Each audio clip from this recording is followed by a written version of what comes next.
Aurora Leigh Book 7th Elizabeth Barrett Browning & Quo. The woman's motive. Shall we daub ourselves with finding roots for nettles? 'Tis soft clay and easily explored. She had the means, the monies, by the lady's liberal grace, in trust for that Australian scheme and me, which so, that she might clutch with both her hands and chink to her naughty uses undisturbed, she served me. After all, it was not strange. 'Twas only what my mother would have done, a motherly, right damnable good turn. Quo. Well, after. There are nettles everywhere, but smooth green grasses are more common still. The blue of heaven is larger than the cloud. A miller's wife at Clichy took me in and spent her pity on me, made me calm and merely very reasonably sad.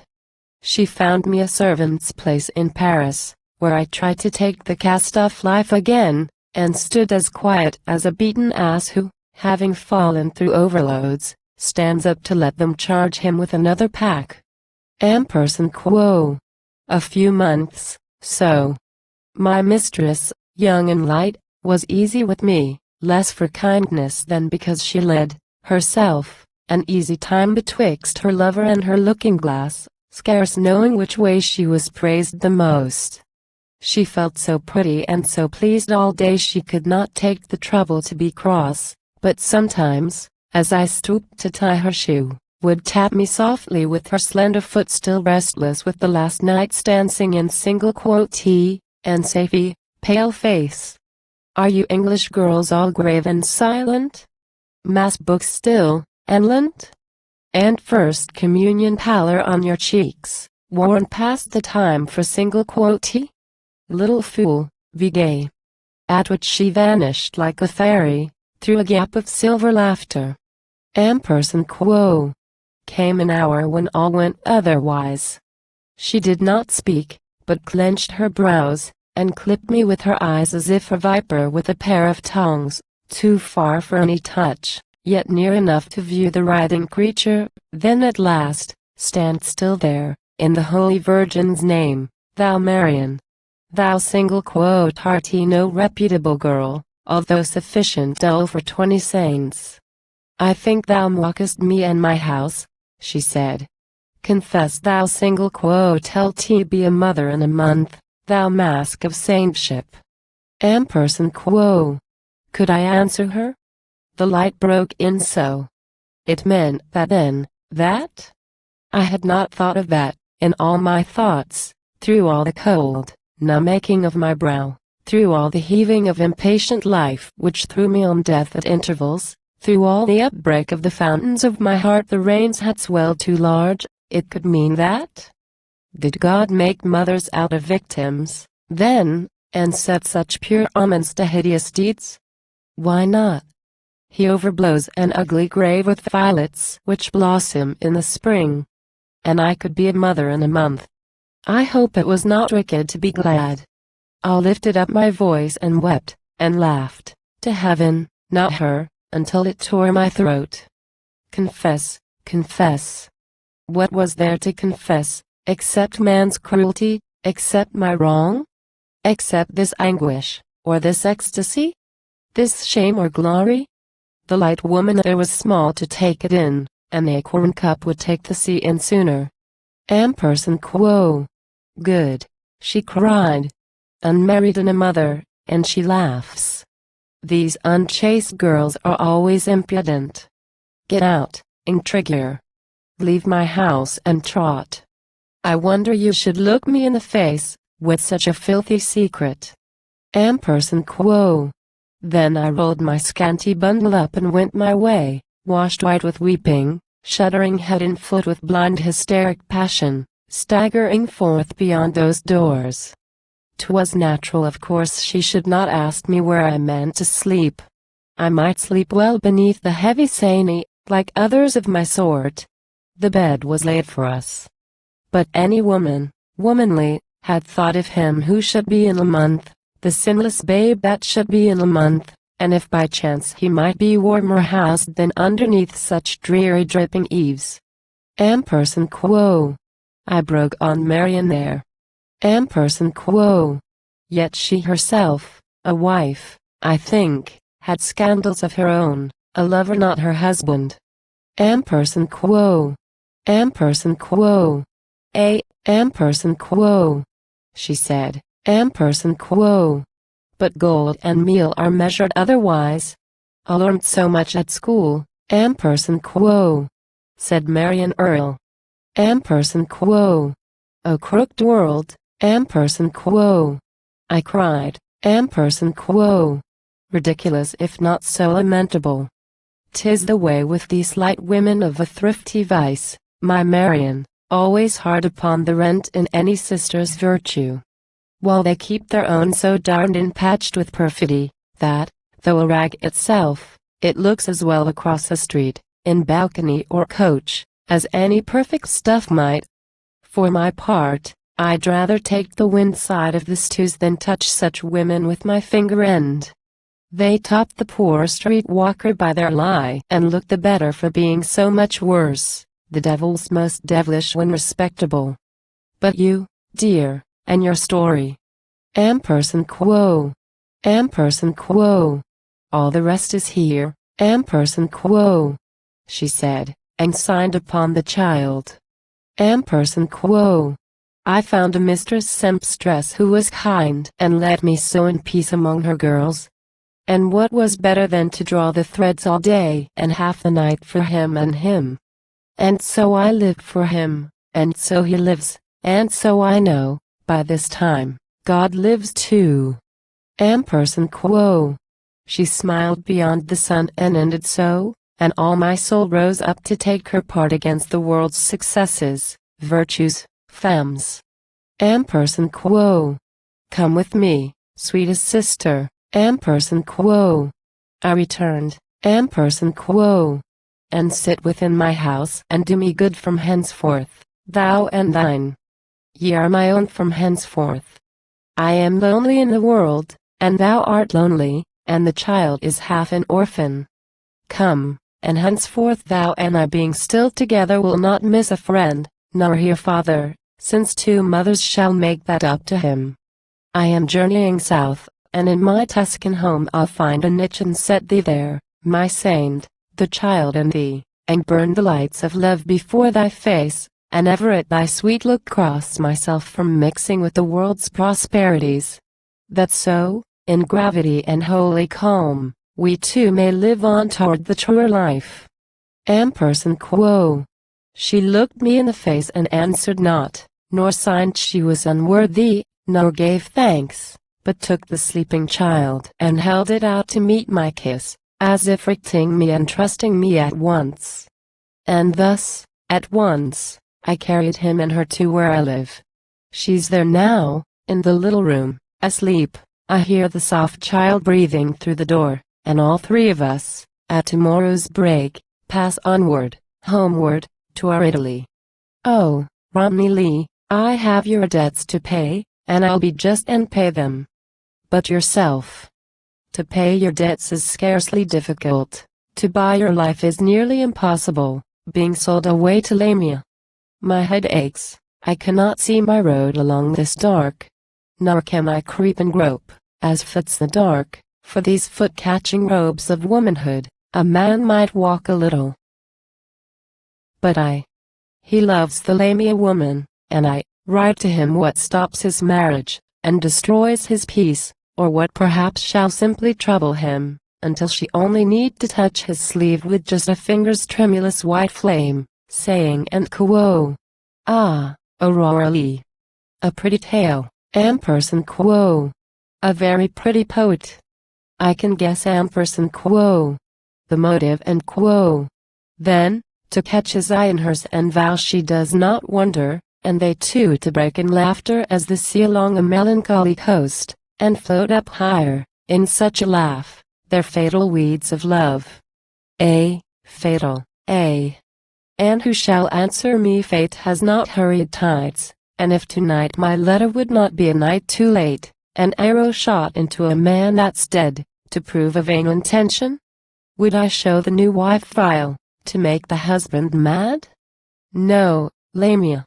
Shut the shutters, bar the doors from every glimmer on thy serpent skin. I will not let thy hideous secret out to agonize the man I love, I mean the friend I love. As friends love. It is strange, today while Marian told her story like to absorb most listeners, how I listened chief to a voice not hers, nor yet that enemies, nor gods in wrath, but one that mixed with mine long years ago among the garden trees, and said to me too, ampersand quo, be my wife, Aurora. Ampersand quo. It is strange with what a swell of yearning passion, as the snow of ghosts might beat against the impervious door of heaven, I thought, ampersand quo. Now, if I had been a woman, such as God made women, to save men by love, by just my love I might have saved this man, and made a nobler poem for the world than all I have failed in. Ampersand quo. But I failed besides in this. And now he's lost. Through me alone. And, by my only fault, his empty house sucks in, at this same hour, a wind from hell to keep his hearth cold, make his casements creak forever to the tune of plague and sin. O Romney, O my Romney, O my friend, my cousin and friend, my helper, when I would, my love, that might be mine. Why, how one weeps when one's too weary. Were a witness by, he'd say some folly. That I loved the man, who knows? And make me laugh again for scorn. At strongest, women are as weak in flesh, as men, at weakest, vilest, are in soul, so hard for women to keep pace with men. As well give up at once, sit down at once, and weep as I do. Tears, tears. Why we weep? 'Tis worth inquiry. That we've shamed a life, or lost a love, or missed a world, perhaps? By no means. Simply, that we've walked too far, or talked too much, or felt the wind east, and so we weep, as if both body and soul broke up in water this way. Poor mixed rags forsooth we were made of, like those other dolls that lean with pretty faces into fairs. It seems as if I had a man in me, despising such a woman. Yet indeed, to see a wrong or suffering moves us all to undo it, though we should undo ourselves, all the more, that we undo ourselves. That's womanly, past doubt, and not ill-moved. A natural movement therefore, on my part, to fill the chair up of my cousin's wife, and save him from a devil's company. We're all so, made so 'tis our woman's trade to suffer torment for another's ease. The world's male chivalry has perished out, but women are knights errant to the last. And if servants had been Shakespeare too, he had made his Donna Donna. So it clears, and so we rain our skies blue. Put away this weakness. If, as I have just now said, a man's within me, let him act himself, ignoring the poor conscious trouble of blood that's called the woman merely. I will write plain words to England, if too late, if ill accounted, then accounted ill. We'll trust the heavens with something. Ampersand quo. Dear Lord, how, you'll find a story on another leaf of Marian Earl, what nobile friend of yours she trusted once, through what flagitious means, to what disastrous ends. The story's true.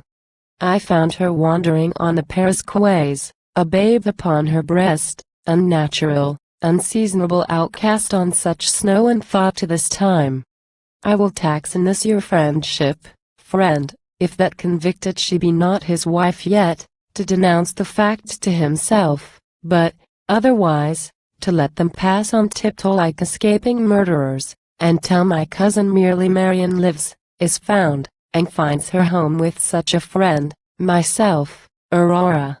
Which good news, she's found, will help to make him marry in his love. I send it, tell him, for my marriage gift, as good as orange water for the nerves, or perfumed gloves for headache, though aware that he, except of love, is scarcely sick, I mean the new love this time. Since last year. Such quick forgetting on the part of men. Is any shrewder trick upon the cards to enrich them? Pray instruct me how 'tis done. First, clubs, and while you look at clubs, 'tis spades. That's prodigy. The lightning strikes a man, and when we think to find him dead and charred, why, there he is on a sudden, playing pipes beneath the splintered elm tree. Crime and shame and all their hoggery trample your smooth world, now leave more footmarks than Apollo's kin, whose hoofs were muffled by the thieving god in tamarisk leaves and myrtle.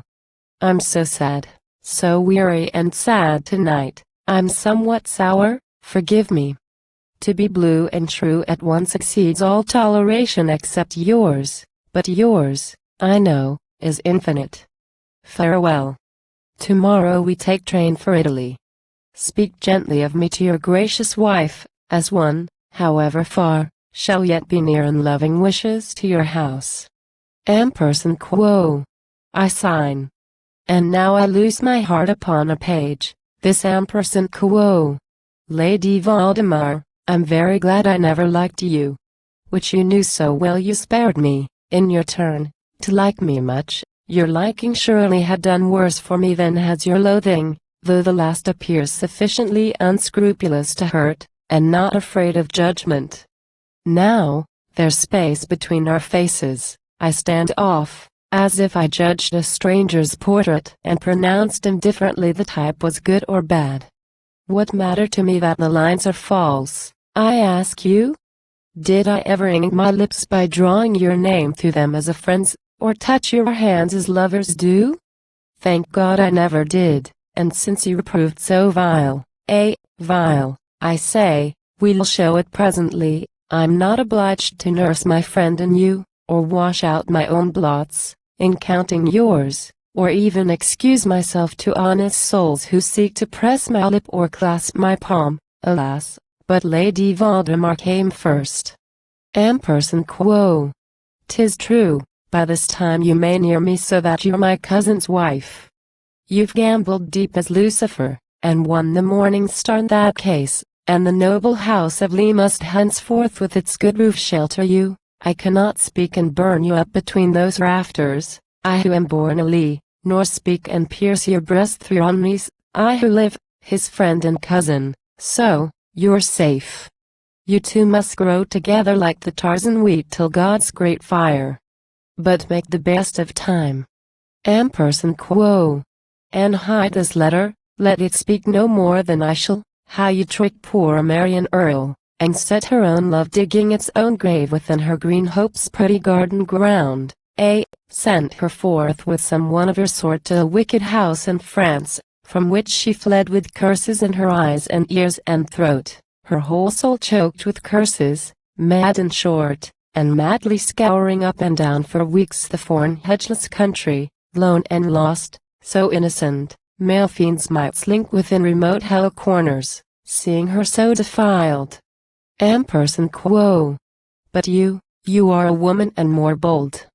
To do you justice, you'd not shrink to face, we'll say, the unfledged life in the other room, which, treading down God's corn, you trod in sight of all the dogs, in reach of all the guns, Marian's babe, her poor unfeathered child, her yearling babe.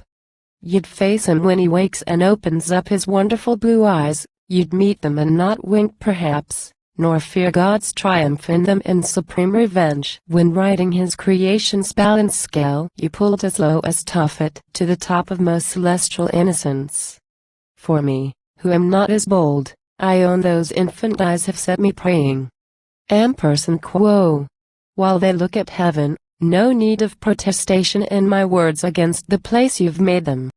Let them look. They'll do your business with the heavens, be sure. I spare you common curses. Quo. Ponder this.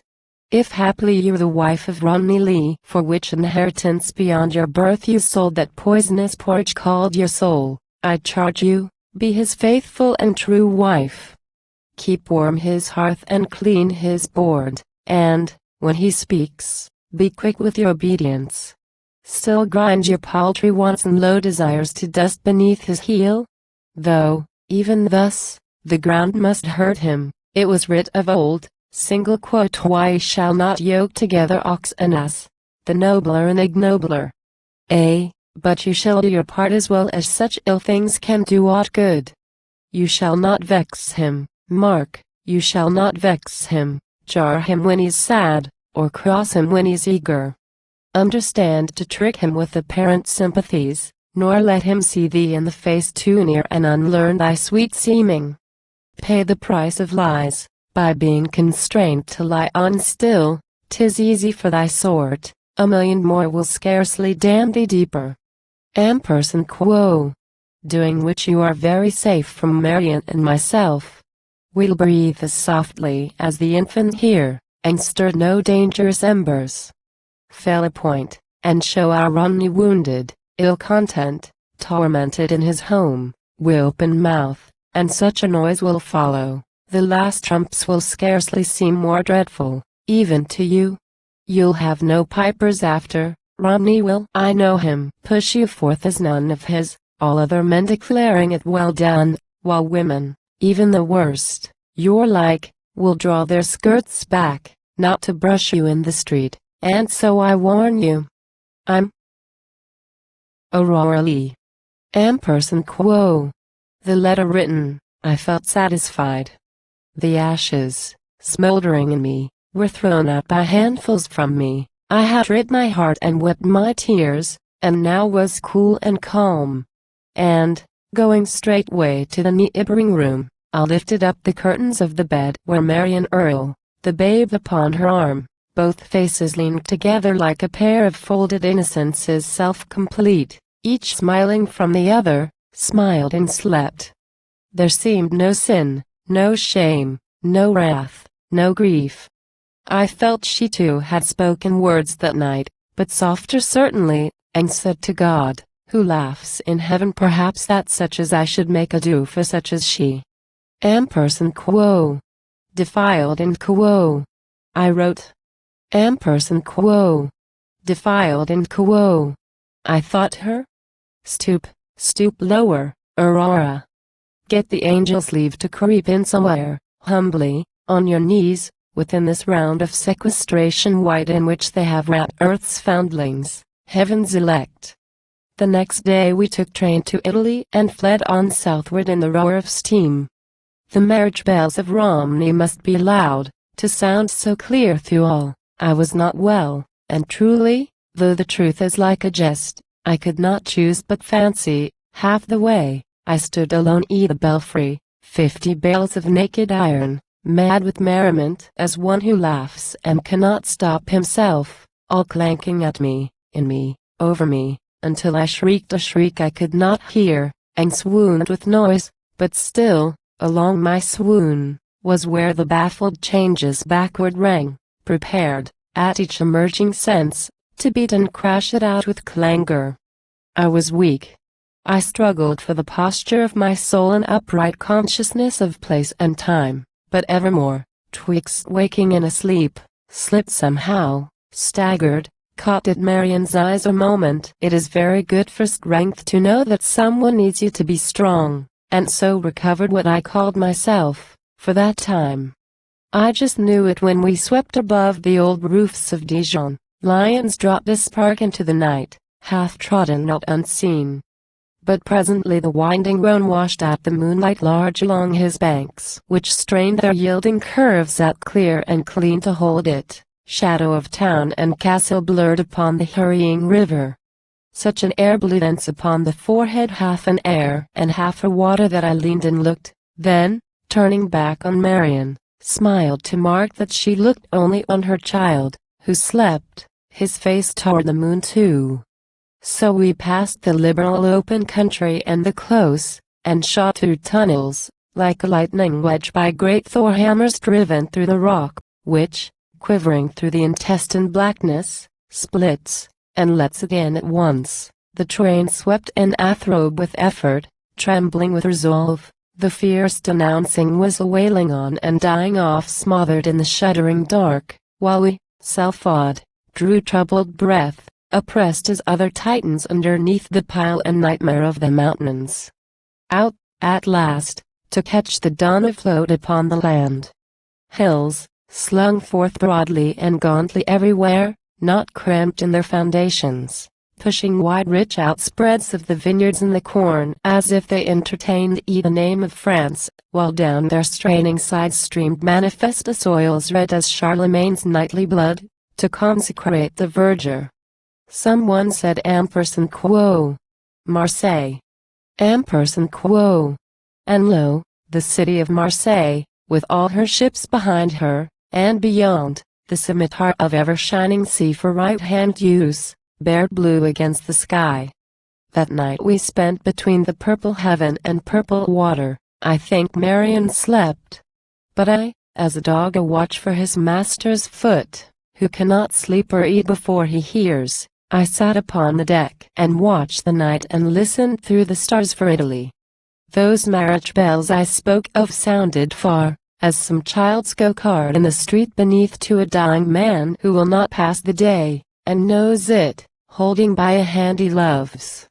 I too sat quiet, satisfied with death, sat silent. I could hear my own soul speak, and had my friend, for nature comes sometimes and says, quo. I am ambassador for God. Quo. I felt the wind soft from the land of souls. The old miraculous mountains heaved in sight, one straining past another along the shore, the way of grand Del Odyssey and Gauss, athirst to drink the cool blue wine of seas and stare on voyagers. Peak pushing peak they stood, I watched, beyond that Tyrian belt of intense sea betwixt them and the ship, down all their sides the misty olive woods dissolving in the weak, congenial moon and still disclosing some brown convent tower that seems as if it grew from some brown rock, or many a little lighted village, dropped like a falling star upon so high a point, you wonder what can keep it in its place from sliding headlong with the waterfalls which powder all the myrtle and orange groves with spray of silver. Thus my Italy was stealing on us. Genoa broke with day, the Doria's long pale palace striking out, from green hills in advance of the white town, a marble finger dominant to ships, seen glimmering through the uncertain gray of dawn. And then I did not think, quo. My Italy, quo. I thought in quo. My father. Quo. Oh, my father's house, without his presence. Places are too much, or else too little, for a mortal man too little, when love's May o'ergrows the ground. Too much, when that luxuriant robe of green is rustling to our ankles and dead leaves. 'Tis only good to be or here or there, because we had a dream on such a stone, or this or that, but, once being wholly waked and come back to the stone without the dream, we trip upon single quote, alas, and hurt ourselves. Or else it falls on us and grinds us flat, the heaviest gravestone on this burying earth. But while I stood and mused, a quiet touch fell light upon my arm, and, turning round, a pair of moistened eyes convicted mine. Quo. What, Marion? Is the babe astir so soon?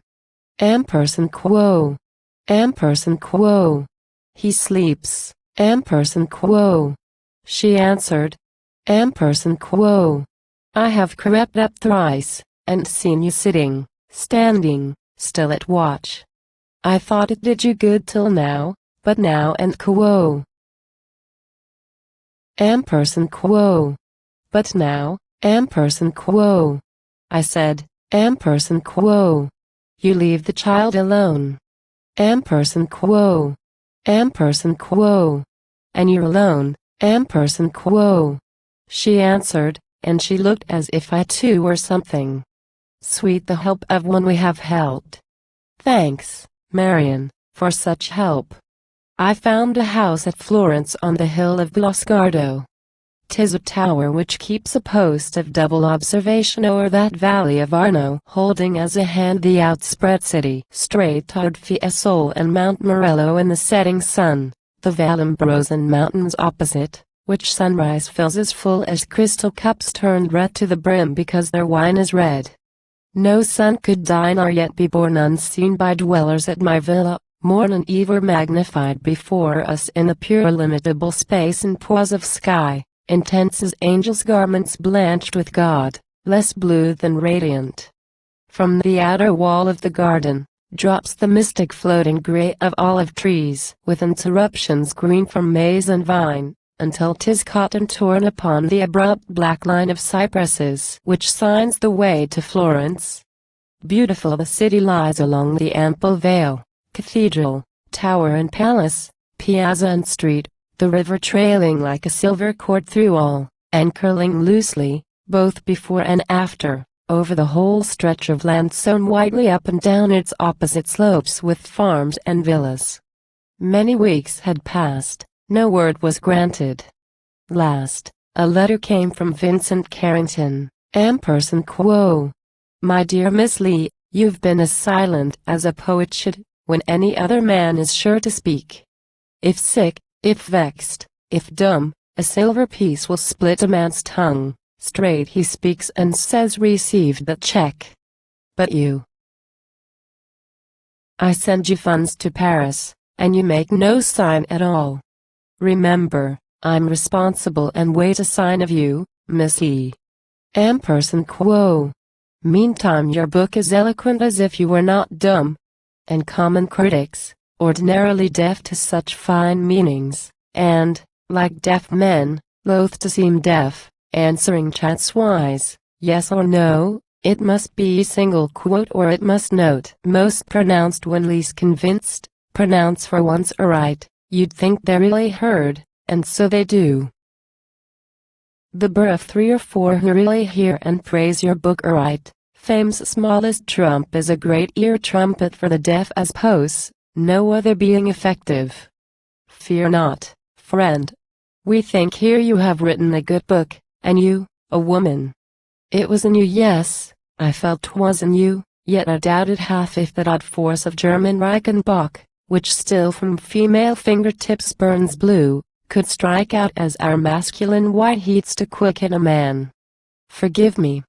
All my heart is quick with your since, just a fortnight since, I read your book and loved it. Quo. Will you love my wife, too?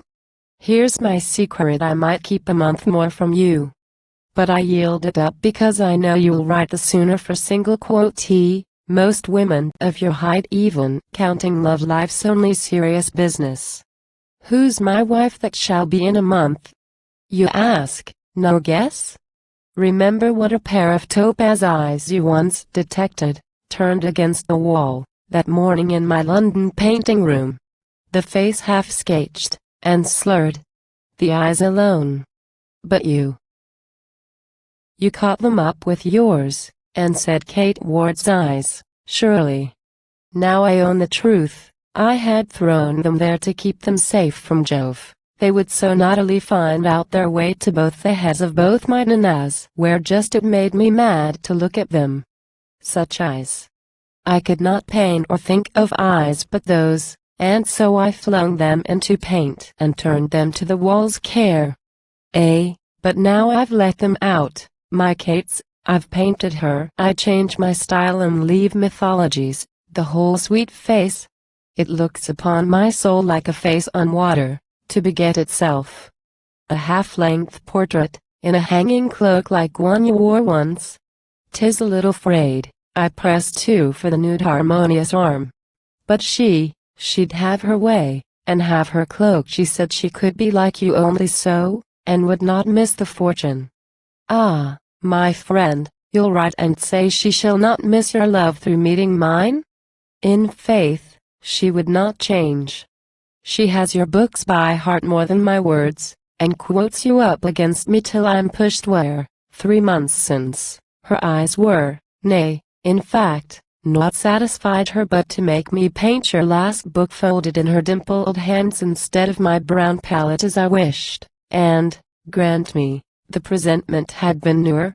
She'd grant me nothing, I compounded for the naming of the wedding day next month, and gladly too. 'Tis pretty to remark how women can love women of your sort, and tie their hearts with love knots to your feet, grow insolent about you against men, and put us down by putting up the lip, As if a man there are such, let us own, who write not ill remains a man, poor wretch, while you write weaker than Aurora Leigh, and there will be women who believe of you besides my Kate, that if you walked on sand you would not leave a footprint. Ampersand quo. Are you put to wonder by my marriage, like poor Leigh? Kate Ward. He said. Kate Ward. He said anew. I thought. He said, and stopped. I did not think. And then he dropped to silence. Ampersand quo. Ah, he's changed. I had not seen him, you're aware, for long, but went of course. I have not touched on this through all this letter, conscious of your heart, and writing lightlier for the heavy fact, as clocks are voluble with lead. Ampersand quo. How poor, to say I'm sorry. Dear Leigh, dearest Leigh. In those old days of Shropshire, pardon me, when he and you fought many a field of gold on what you should do, or you should not do, make bread or verses, it just came to that, I thought you'd one day draw a silken piece through a golden ring. I thought so, foolishly, the event proved. For you went more opposite to each other, month by month, and year by year, until this happened. God knows best, we say, but hoarsely. When the fever took him first, just after I had writ to you in France, they tell me, Lady Valdemar mixed drinks and counted grains, like any salaried nurse, excepting that she wept too. Then Lord Howe, you're right about Lord Howe. Lord Howe's a trump, and yet, with such in his hand, a man like Leigh may lose as he does. There's an end to all, yes, even this letter, though this second sheet may find you doubtful. Write a word for Kate, she reads my letters always, like a wife, and if she sees her name I'll see her smile and share the luck. So, bless you, friend of two. I will not ask you what your feeling is at Florence with my pictures. I can hear your heart a flutter over the snow hills, and, just to pace the pity with you once, I'd give a half hour of tomorrow's walk with Kate. I think so. Vincent Carrington. Ampersand quo. The noon was hot. The air scorched like the sun, and was shut out. The closed Persiani threw their long scarred shadows on my villa floor, and interlined the golden atmosphere straight, still, across the pictures on the wall. The statuette on the console of young Love and Psyche made one marble by kiss, the low couch where I leaned, the table near, the vase of lilies Marian pulled last night, each green leaf and each white leaf ruled and black as if for writing some new text of fate, and the open letter, rested on my knee, but there the lines swerved, trembled, though I sat untroubled, plainly, reading it again, and 3 times. Well, he's married. That is clear. No wonder that he's married, nor much more that Vincent's therefore and quo. Sorry. Ampersand quo. Why, of course the lady nursed him when he was not well, mixed drinks, unless nepenthe was the drink 'twas scarce worth telling. But a man in love will see the whole sex in his mistress' hood, the prettier for its lining of fair rose, although he couches back and says at last, Ampersand quo. I'm sorry. Ampersand quo. Sorry. Lady Valdemar at prettiest, under the said hood, preserved from such a light as I could hold to her face to flare its ugly wrinkles out to shame, is scarce a wife for Romney, as friends judge, Aurora Leigh or Vincent Carrington, that's plain. And if he's an quo, conscious of my heart and quo, it may be natural, though the phrase is strong. One's apt to use strong phrases, being in love. And even that stuff of an quo. Fields of gold, Ampersand quo. Ampersand quo. Gold rings, Ampersand quo. And what he and quo thought, Ampersand quo. Poor Vincent, what he and quo thought, Ampersand quo, may never mean enough to ruffle me. Why, this room stifles. Better burn than choke. Best have air, although it comes with fire. Throw open blinds and windows to the noon, and take a blister on my brow instead of this dead weight. Best, perfectly be stunned by those insufferable Leigh, sick and hoarse with rapture of the summer heat, that sing, like poets, till their hearts break, sing till men say and quo, it's too tedious. Quo. Books succeed, and lives fail. Do I feel it so, at last? Kate loves a worn-out cloak for being like mine, while I live self-despised for being myself, and yearn toward someone else, who yearns away from what he is, in his turn. Strain a step forever, yet gain no step. Are we such? We cannot, with our admirations even, our tiptoe aspirations, touch a thing that's higher than we? Is all a dismal flat, and God alone above each, as the sun o'er level lagoons, to make them shine and stink, laying stress upon us with immediate flame, while we respond with our miasmal fog, and call it mounting higher because we grow more highly fatal. Tush, Aurora Leigh. You wear your sackcloth looped in Caesar's way, and brag your failings as mankind's. Be still. There's what's higher, in this very world, than you can live, or catch at. Stand aside and look at others' instance, little Kate. She'll make a perfect wife for Carrington. She always has been looking round the earth for something good and green to alight upon and nestle into, with those soft-winged eyes, subsiding now beneath his manly hand twixt trembling lids of inexpressive joy.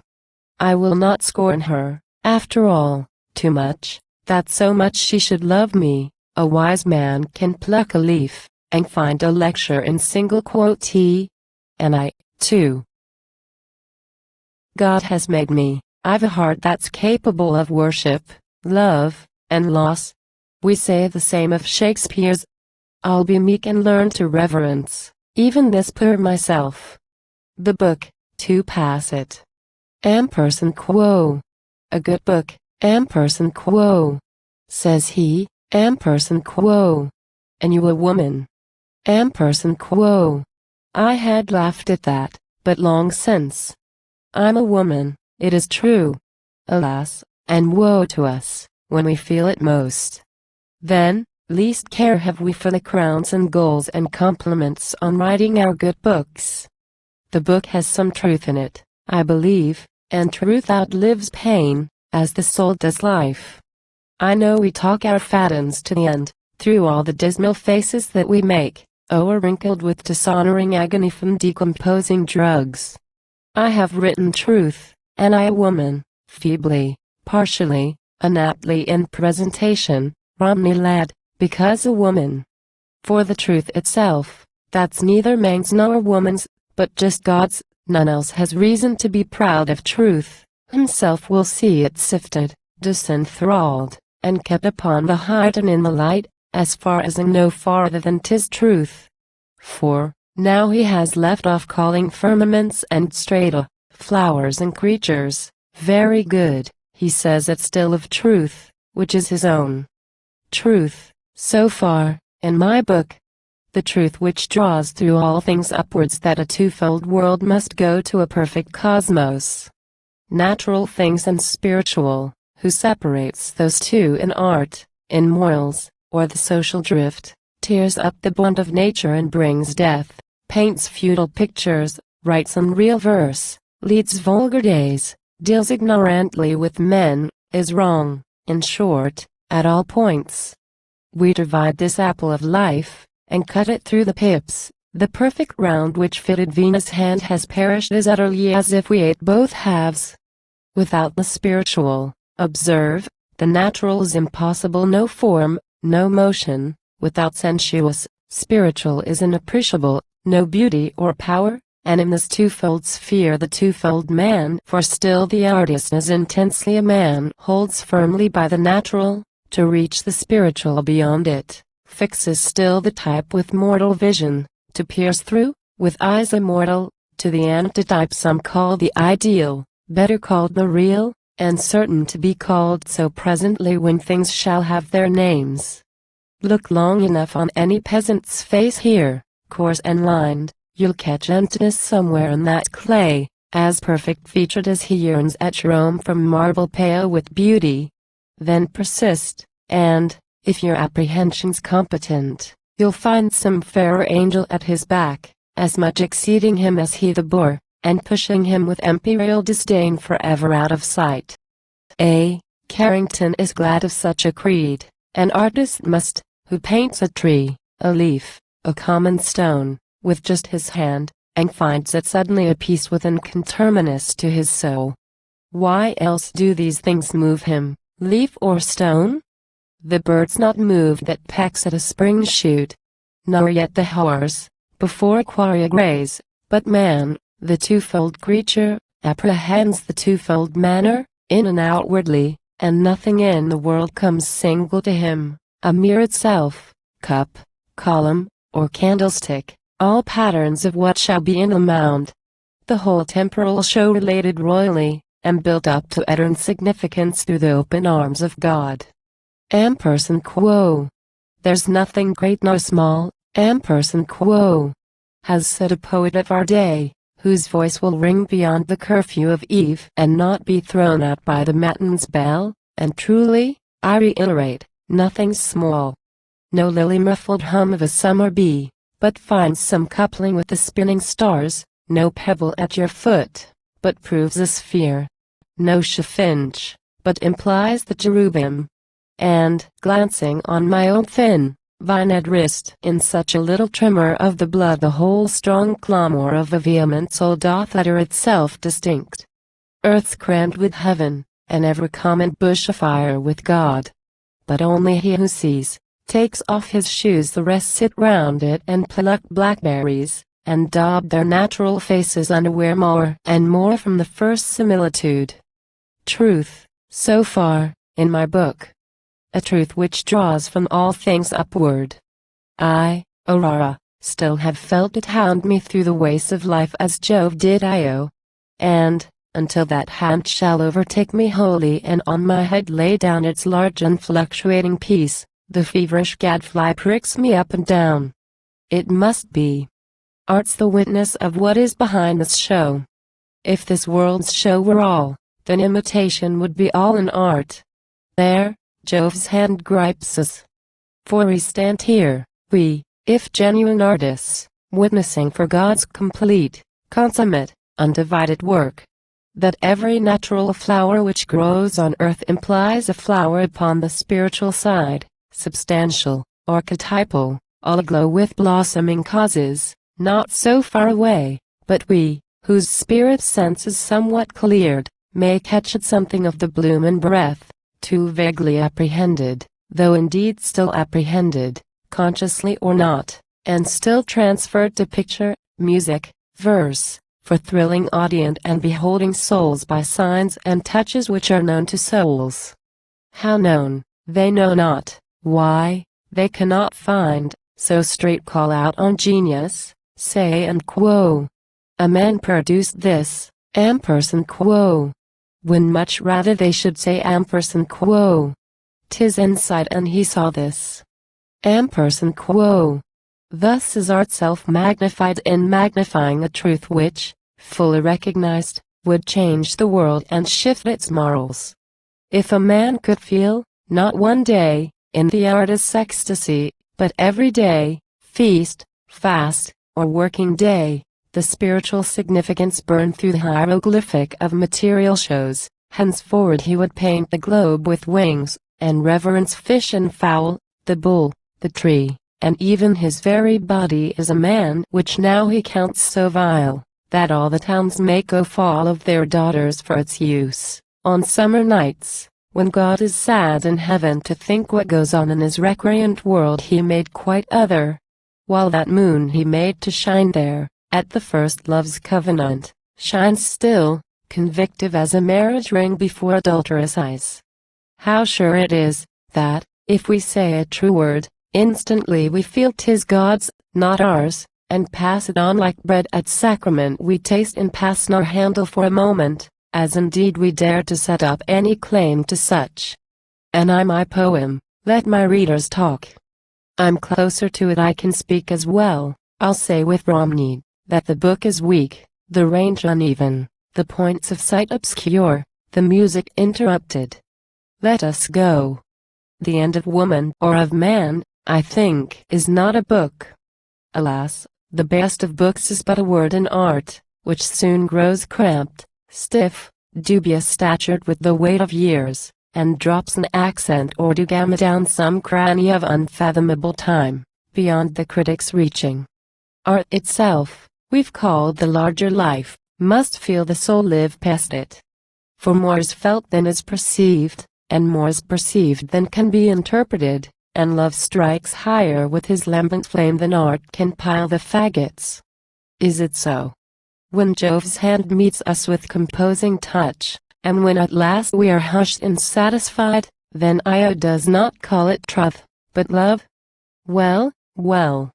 My father was an Englishman, my mother's blood in me is not so strong that I should bear this stress of Tuscan noon and keep my wits. The town, there, seems to seethe in this met-on boil pot of the sun, and all the patient hills are bubbling round as if a prick would leave them flat. Does heaven keep far off, not to set us in a blaze? Not so, let drag your fiery fringes, heaven, and burn us up to quiet. Ah, we know too much here, not to know what's best for peace.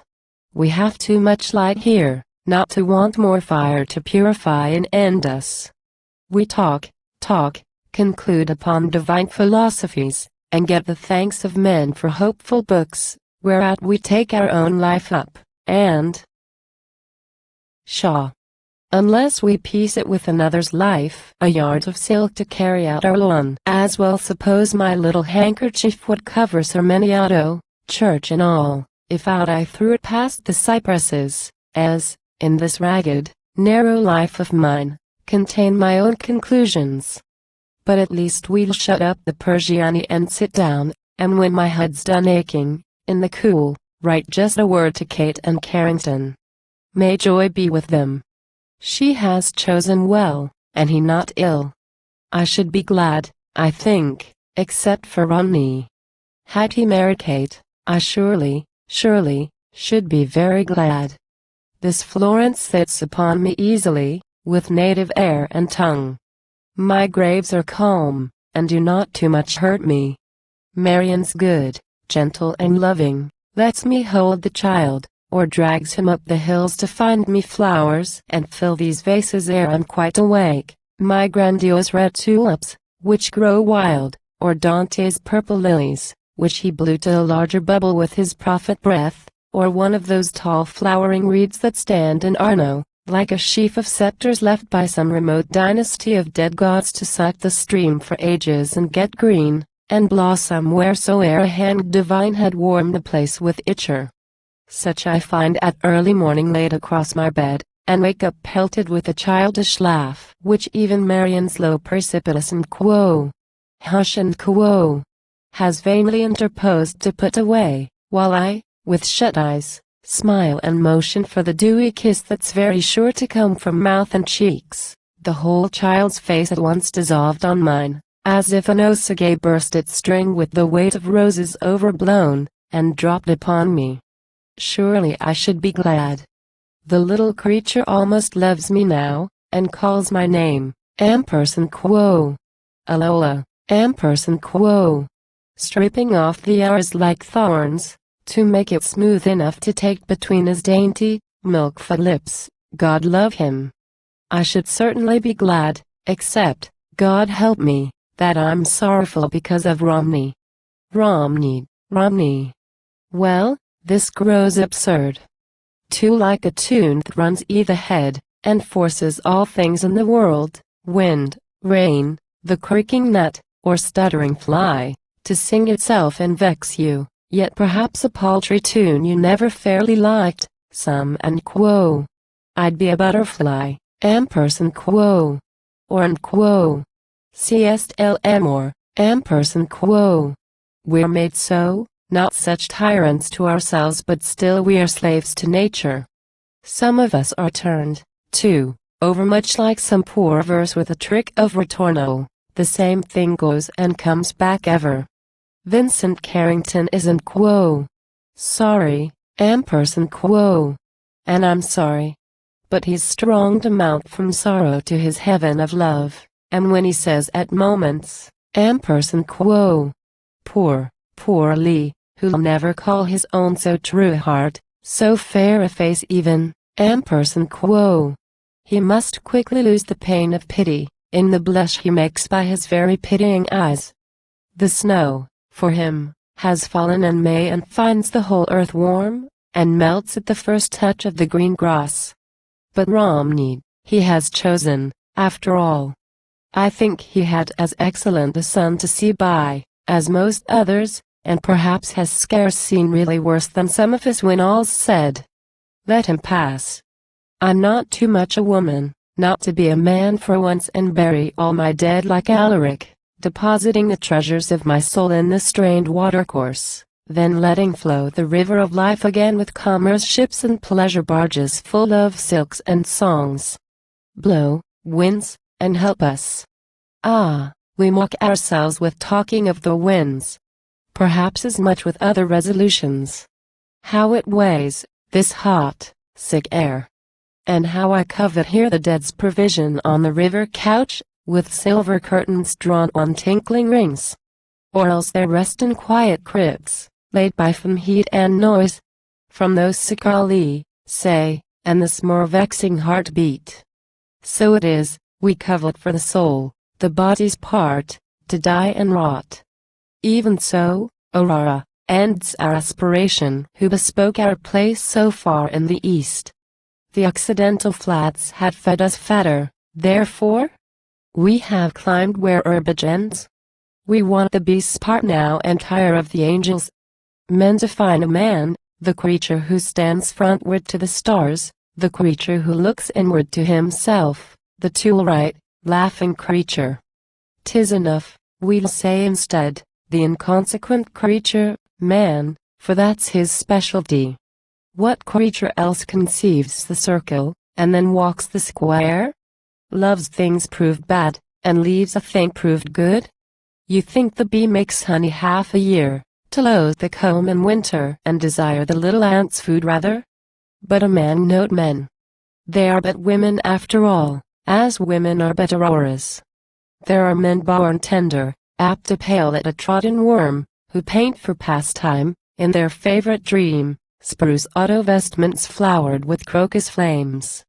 There are, too, who believe in hell, and lie. There are, too, who believe in heaven, and fear. There are, who waste their souls in working out life's problem on these sands betwixt two tides, concluding, quo. Give us the oyster's part, in death. Quo. Alas, long-suffering and most patient God, thou needst be sure liar God to bear with us than even to have made us. Thou aspire from henceforth for me. Thou who hast thyself endured this fleshhood, knowing how as a soaked and sucking vesture it can drag us down and choke us in the melancholy deep, sustain me, that with thee I walk these waves, resisting. Breathe me upward, thou in me aspiring who art the way, the truth, the life, that no truth henceforth seem indifferent, no way to truth laborious, and no life, not even this life I live, intolerable. The days went by. I took up the old days, with all their Tuscan pleasures worn and spoiled, like some lost book we dropped in the long grass on such a happy summer afternoon when last we read it with a loving friend, and find in autumn when the friend is gone, the grass cut short, the weather changed, too late, and stare it, as at something wonderful for sorrow, thinking how two hands before had held up what is left to only one, and how we smiled when such a vehement nail impressed the tiny dent here which presents this verse in fire forever. Tenderly and mournfully I lived. I knew the birds and insects, which looked fathered by the flowers and emulous of their hues. I recognized the moths, with that great overplus of wings which make a mystery of them how at all they can stop flying, butterflies, that bear upon their blue wings such red embers round, They seem to scorch the blue air into holes each flight they take, and fireflies, that suspire in short soft lapses of transported flame across the tingling dark, while overhead the constant and inviolable stars outburn those lights of love. Melodious owls, if music had but one note and was sad, 'twould sound just so, and all the silent swirl of bats that seem to follow in the air some grand circumference of a shadowy dome to which we are blind, and then the nightingales, which pluck our heart across a garden wall when walking in the town and carry it so high into the bowery almond trees we tremble and are afraid, and feel as if the golden flood of moonlight unaware dissolved the pillars of the steady earth and made it less substantial. And I knew the harmless opal snakes, the large-mouthed frogs, those noisy vaunters of their shallow streams, and lizards, the green lightnings of the wall, which, if you sit down quiet, nor sigh loud, will flatter you and take you for a stone, and flash familiarly about your feet with such prodigious eyes and such small heads. I knew them, though they had somewhat dwindled from my childish imagery, and kept in mind how last I sat among them equally, in fellowship and mateship, as a child feels equal still toward insect, beast, and bird, before the Adam in him has forgone all privilege of Eden, making friends and talk with such a bird or such a goat, and buying many a 2-inch wide rush cage to let out the caged cricket on a tree, saying and quo, "Oh, my dear Grilly, no, were you cramped? And are you happy with the ilex leaves? And do you love me who have let you go? Say yes in singing, and I'll understand." Ampersand quo. But now the creatures all seemed farther off, no longer mine, nor like me, only there, a gulf between us. I could yearn indeed, like other rich men, for a drop of dew to cool this heat, a drop of the early dew, the irrecoverable child innocence, before the heart took fire and withered life, when childhood might pair equally with birds. But now, the birds were grown too proud for us, alas, the very sun forbids the dew. And I had come back to an empty nest, which every bird's too wise for.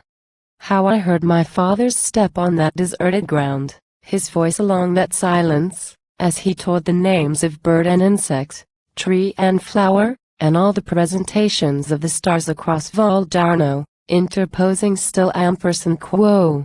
My child, ampersand quo. Ampersand quo. My child. Ampersand quo. When fathers say and quo. My child, ampersand quo. 'Tis easier to conceive the universe, and life's transitions down the steps of law. I rode once to the little mountain house as fast as if to find my father there, but, when in sight of single quotee, within 50 yards, I dropped my horse's bridle on his neck and paused upon his flank. The house's front was cast with linklets of ripe Indian corn in tessellated order and device of golden patterns, not a stone of wall uncovered, not an inch of room to grow a vine leaf.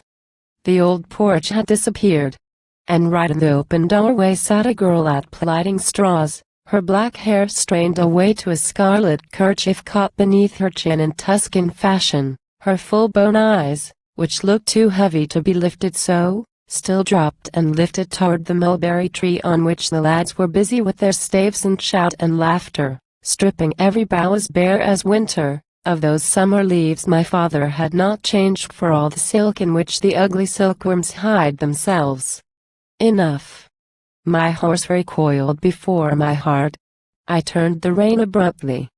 Back we went as fast, to Florence. That was trial enough of graves. I would not visit, if I could, my father's, or my mother's any more, to see if stone-cutter or lichen beat so early in the race, or throw my flowers, which could not outsmell heaven or sweeten earth. They live too far above, that I should look so far below to find them. Let me think that rather they are visiting my grave, called life here undeveloped yet to life, and that they drop upon me, now and then, for token or for solace, some small weed least odorous of the growths of paradise, to spare such pungent scents as kill with joy. My old Assunta, too, was dead, O land of all men's past. For me alone, it would not mix its tenses. I was past, it seemed, like others, only not in heaven. And many a Tuscan eve I wandered down the cypress alley like a restless ghost that tries its feeble ineffectual breath upon its own charred funeral brands put out too soon, where black and stiff stood up the trees against the broad vermilion of the skies. Such skies! All clouds abolished in a sweep of God's skirt, with a dazzle to ghosts and men, as down I went, saluting on the bridge the hem of such before single T was caught away beyond the peaks of Lucca.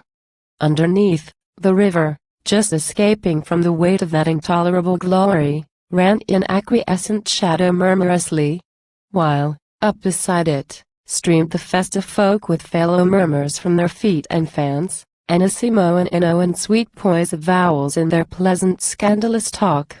Returning from the Grand Duke's dare farm before the trees grew dangerous at 8 for and quo.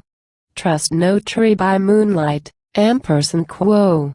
Tuscans say, to eat their ice at dawn is tenderly, each lovely lady close to a cavalier who holds her dear fan while she feeds her smile on meditative spoonfuls of vanille and listens to his hot-breathed vows of love enough to thaw her cream and scorch his beard. 'Twas little matter. I could pass them by indifferently, not fearing to be known. No danger of being wrecked upon a friend, and forced to take an iceberg for an isle. The very English, here, must wait and learn to hang the cobweb of their gossip out to catch a fly. I'm happy. It's sublime, this perfect solitude of foreign lands. To be, as if you had not been till then, and were then, simply that you chose to be, to spring up, not be brought forth from the ground, like grasshoppers at Athens, and skip thrice before a woman makes a pounce on you and plants you in her hair. Possess, yourself, a new world all alive with creatures new sun, new moon, new flowers, new people, and be possessed by none of them. No right in one, to call your name, inquire your where, or what you think of Mr. Someone's book, or Mr. Other's marriage or decease, or how's the headache which you had last week, or why you look so pale still, since it's gone? Such most surprising riddance of one's life comes next one's death. 'Tis disembodiment without the pang. I marvel, people choose to stand stock still like fakers, till the moss grows on them and they cry out, self-admired, quo. How verdant and how virtuous. Quo. Well, I'm glad. Or should be, if grown foreign to myself as surely as to others. Musing so, I walked the narrow unrecognizing streets, where many a palace front peers gloomily through stony visors iron barred, prepared alike, should foe or lover pass that way, for guest or victim, and came wandering out upon the churches with mild open doors and plaintive wail of vespers, where few, those chiefly women, sprinkled round in blots upon the dusky pavement, knelt and prayed toward the altar's silver glory.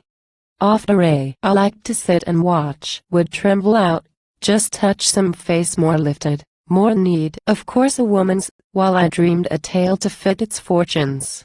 There was one who looked as if the earth had suddenly grown too large for such a little humpbacked thing as she. The pitiful black kerchief round her neck sole proof she had had a mother. One, again, looked sick for love, seemed praying some soft saint to put more virtue in the new fine scarf she spent a fortnight's meals on, yesterday, that cruel Gigi might return his eyes from Juliana.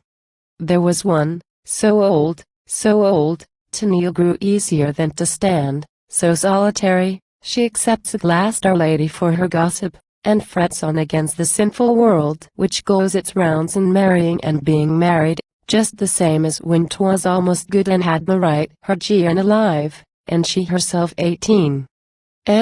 Quo. And yet, now even, if Madonna willed, she'd win a turn in Thursday's lottery and better all things. Did she dream for naught, that, boiling cabbage for the fast day's soup. It smelled like blessed entrails. Such a dream for naught. Would sweetest Mary cheat her so, and lose that certain candle, straight and white as any fair Grand Duchess in her teens, which otherwise should flare here in a week? Benignissus, thou beauteous Queen of Heaven. Ampersand quo. I sat there musing, and imagining such utterance from such faces, poor blind souls that rife toward heaven along the devil's trail. Who knows, I thought, but he may stretch his hand and pick them up. 'Tis written in the book, he heareth the young ravens when they cry, and yet they cry for carrion. Oh my God, and we, who make excuses for the rest, we do it in our measure. Then I knelt, and dropped my head upon the pavement too, and prayed, since I was foolish and desire like other creatures, craving offal food, that he would stop his ears to what I said, and only listen to the run and beat of this poor, passionate, helpless blood. And then I lay, and spoke not, but he heard in heaven. So many Tuscan evenings passed the same. I could not lose a sunset on the bridge, and would not miss a vigil in the church, and liked to mingle with the outdoor crowd so strange and gay and ignorant of my face, for men you know not are as good as trees. And only once, at the Santissima, I almost chanced upon a man I knew, Sir Blaise Delorme.